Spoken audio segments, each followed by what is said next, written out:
साथियों, पिछले कई दिनों से लगातार हम लोग भारतीय जनता पार्टी की सरकार की चीन नीति पर हमला बोल रहे हैं। उसका कारण बड़ा स्पष्ट है। प्रधानमंत्री बार बार चीन के राष्ट्रपति के सामने नतमस्तक होते हुए दिखते हैं। यहां तक कि गलवान घाटी में जो हमारे 20 बहादुर सैनिकों की शहादत थी, प्रधानमंत्री ने चीन को क्लीन चिट देकर उस शहादत को भी नकार दिया, उनकी शहादत का भी अपमान किया। हमारे सेना के हाथ बंधे हुए हैं, प्रधानमंत्री ने खुद बांधे हैं। मैं आपको कारण बताता हूं। प्रधानमंत्री की चीन परस्ती आज से नहीं शुरू हुई है। यह चीन परस्ती तब से शुरू हुई जब वो गुजरात के मुख्यमंत्री थे। अमेरिका उनको वीजा नहीं दे रहा था, चीन ये बार बार चले जाते थे क्योंकि वहां वीजा उनको आसानी से मिल जाता था। लगातार चीन जाते थे। वहां क्या उनके संबंध बने चीन से हमें नहीं मालूम। चीन के बड़े बड़े अधिकारियों को, मंत्रियों को गुजरात बुलाते थे। धौलेरा जो इंडस्ट्रियल सिटी बन रही है, 43,000 करोड़ के करारनामे चीनी कंपनियों के साथ किए। अपना लघु उद्योग, अपना मध्यम उद्योग बर्बाद कर दिया, लेकिन चीन की कंपनियों को पलक पावड़े बिछा बिछा कर जमीनें दी गई। ये गुजरात में किया, ये मुख्यमंत्री ने किया। मुख्यमंत्री का नाम नरेंद्र मोदी था। यहां तक कि नरेंद्र मोदी जी की चीन परस्ती का यह आलम है कि गुजरात के स्कूलों में मैंडरिन कंपलसरी करने की भी एक योजना ले आए थे। वो नहीं हो पाई, कांग्रेस ने उसका विरोध भी किया।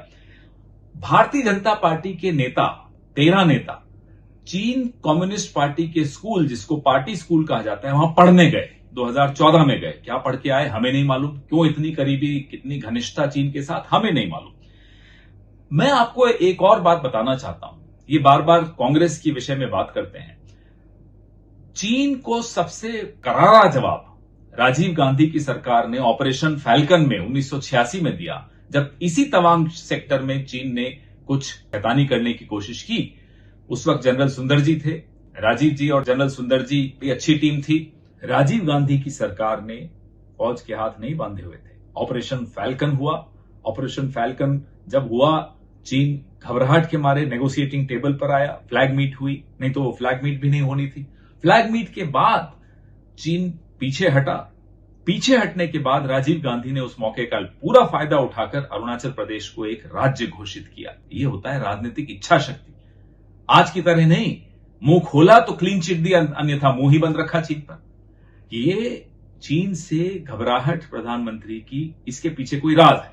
वो राज क्या है, ये पूरा देश जानना चाहता है। आप चीन के आगे नतमस्तक क्यों हो जाते हो? आप चीन के आगे घबरा क्यों जाते हो? आप क्यों चीनी कंपनियां, वो भी ब्लैकलिस्टेड चीनी कंपनियों को ठेके दे देते हो?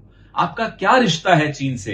ये हम बार बार पूछते हैं। इसलिए पूछते हैं क्योंकि कुछ तो है जो आप छिपा रहे हो, कुछ तो है जो चीन को पता है और हमें नहीं पता। इनका एक बहाना है कि हम बॉर्डर पे इंफ्रास्ट्रक्चर मजबूत कर रहे हैं, इसलिए चीन परेशान हो रहा है। माफ कीजिएगा, बॉर्डर पे इंफ्रास्ट्रक्चर मजबूत करने का पहला कदम 7th प्लान में 1986 में राजीव गांधी की सरकार ने उठाया था, जब BADP लॉन्च किया गया था।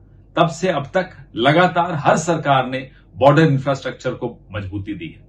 मनमोहन सिंह सरकार ने 2000 किलोमीटर लंबा ट्रांस अरुणाचल हाईवे की शुरुआत उस सरकार ने की थी। ईटानगर रेलवे स्टेशन किसने कंप्लीट किया? मनमोहन सिंह सरकार ने बनाया था। 6 एडवांस लैंडिंग किसने बनाए? मनमोहन सिंह सरकार ने बनाए। अरुणाचल प्रदेश में इतने लैंडिंग फैसिलिटीज जो दी हैं, वो मनमोहन सिंह सरकार ने दी है। तो ये कह देना कि मोदी सरकार ने जो सबसे बड़ा धोखा किया भारत की सेना के साथ, वो है माउंटेन स्ट्राइक कोर को रोक देना। Mountain strike corps Congress party की देन थी, मनमोहन सिंह सरकार की देन थी। चीन इससे घबरा रहा था। मनमोहन सिंह सरकार के जाते ही और मोदी सरकार के आते ही माउंटेन स्ट्राइक कोर को रोक दिया गया। आखिर कारण क्या था? क्या दबाव था मोदी सरकार पर? किसका दबाव था मोदी सरकार पर कि माउंटेन स्ट्राइक कोर का काम रोक दिया गया? क्यों उसको आपने बजट नहीं सैंक्शन किया? क्यों आपने उसको एकदम ठंडे बस्ते में डाल दिया?